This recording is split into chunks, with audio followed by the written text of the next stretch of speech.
laakiin waxaan ka hadlayaa asalka nuxurka khilaafku halku ahaa ayaan rabaa inaan isdul taago laba arrimood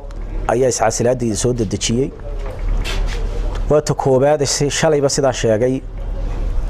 waxaanu noqonay xisbi mucaarada oo xisbi mucaarad u shaqo ka dhigtay oo shaqo kale balahayn maalin waxaan ka hadlaynay ciro oo lahayn ajandada Soomaaliland ahayn bisagii xisbigiisu leeyihiin maalin Muuse lahayn dalka noo fadhiyay meeshida waanu ka tashanaynaa maalin farmaajaanu ka hadlaynay maalin khayraanu ka hadlaynay maalin roobo waa laga hadlayay maalin Cabdiweli Gaas baa laga hadlayay maalin dhaweyto waxa la hambalyeynay madaxweynaha ee maamul goboleedka Puntland waxa soo dhan bishii u dambeysayba waxaan ahay shoolo jidmayso oo kolba meel ku baqtiyees waxaanu isku fahmi weynay markaa gudoomiyaha xisbiga oo qaatay go'aan ah in 13 xildhibaan awdal ay ku gasho inaanu saxeexna gudiyadeedii ilaa maanta uu xusul duuban yahay de waxa weey dalkan ninka keligii xisbi sita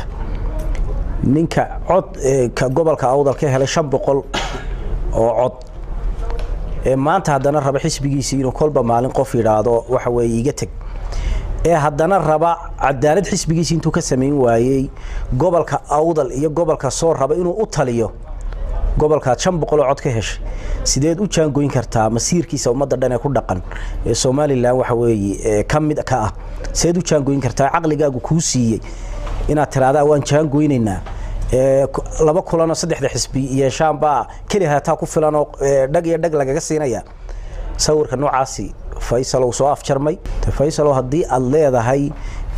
doorashadii 2000 iyo 19 ka dhacaysay waxa galaya labada xisbi reer awdal iyo reer Soomaaliland ma galayaan doorashada noocaasa hambaliyay leeyihiin doorasho ay ku galayaan ma jirto Soomaaliland sabayn iyo dusha ka salax ku socon mayso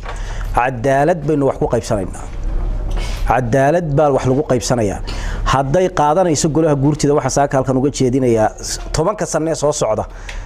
reer Soomaaliya reer awdal kuma galayaan doorasho bilaa saami qaybsiya madaxweyne biixi oo maanta aad talada dalkan hayay aad fahmi weydo ama tahli kari weydo waxa weeyaan bulshadaada inaad cadaalad ku dhaqdo madaxweyne Cabdiraxmaan Axmed Cali qoris ku dhiibkii Soomaaliland markii waxa weeye iyadoo Soomaaliland curdin tahay cigaal 39 kii boorama lagu doortay taariikh wuxuu ku suntan yahay inuu si nadiif oo sharaf loo dhiibay cigaal wuxuu ku suntan yahay dhidigu taagidii iyo aasaaskii qarannimada jamhuuriyadda Soomaaliland riyaal wuxuu ku suntan yahay hirgelinta dimuqraadiyadda